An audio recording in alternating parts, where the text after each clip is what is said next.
Over the past few months, Pennsylvania has faced the closure of 3 significant food and beverage plants.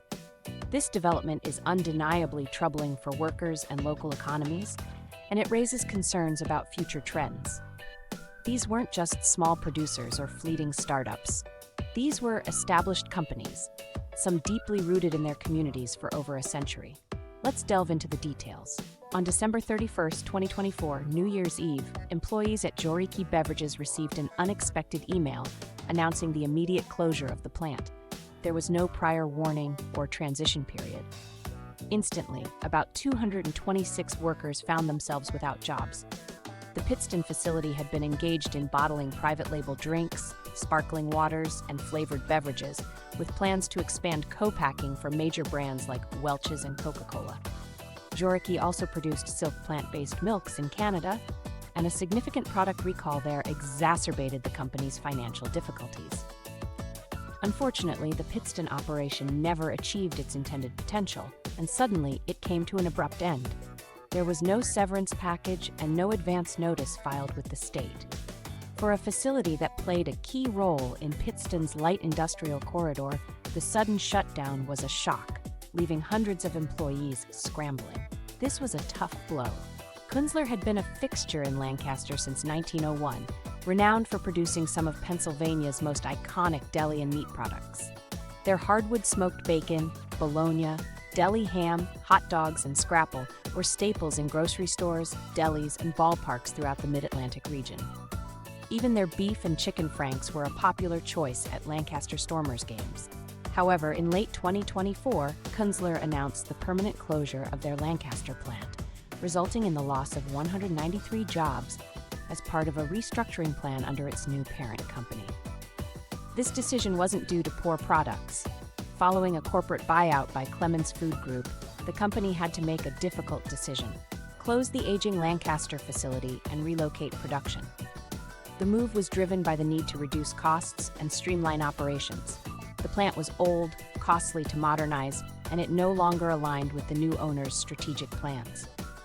While demand for the products remained strong, the facility itself simply didn't meet the requirements. Earlier this year, PepsiCo announced the closure of its long-standing bottling plant in Harrisburg. This decision results in the loss of 127 jobs. While some positions in warehouse and sales might remain, the production lines are ceasing operations as part of Pepsi's larger initiative to consolidate facilities across the country. So, why now? Why Pennsylvania? It's not due to a single factor. Food and beverage companies are facing significant pressure. Labor costs are on the rise, energy bills are high, and consumers are tightening their spending. In response, large brands are streamlining operations like never before, reducing product lines and closing facilities to improve profit margins. With its aging infrastructure and higher costs, Pennsylvania is feeling the pinch. Many of these plants were constructed decades ago and weren't designed to meet today's automation or food safety standards. Bringing them up to modern specifications can be quite costly. When corporate headquarters faces the decision of retrofitting a 1960s building in Lancaster or constructing a brand new facility in Georgia, complete with significant tax incentives, the choice often leans towards the latter option. It's not just the people directly involved who are affected. The local diner misses its regular customers. The school district faces a decline in tax revenue. Delivery drivers lose their established routes, and vendors experience a loss of contracts. These weren't merely workplaces. They served as community anchors. When these disappear, entire towns can find themselves destabilized. Pennsylvania isn't the only state experiencing these changes. In Iowa and Kansas, Tyson has shut down its plants. Meanwhile, in California, Coca-Cola, Frito-Lay, and Pepsi have reduced their facilities. Over in Michigan and Illinois, both cannabis and snack brands are scaling back their operations. Here's a look at the impact of these 3 business closures on the state. Joriki Beverages in Pittston resulted in the loss of 226 jobs. Kunzler & Co. in Lancaster saw 193 jobs disappear. Meanwhile, PepsiCo in Harrisburg accounted for 127 jobs lost. Altogether, that's a total of 546 jobs that have vanished, and unfortunately, this is not the end of the story. It's unlikely that these jobs will return. When production moves to other states or is outsourced, the change is typically permanent. Pennsylvania's food economy is contracting, and there doesn't seem to be any major efforts to replace the losses. Let's face it, some jobs are disappearing, and they're not making a comeback as they're being replaced. Not by other people, but by machines. Major food companies are pouring resources into automation at unprecedented levels. We're talking about robotic arms, self-cleaning production lines, and AI-driven packaging systems.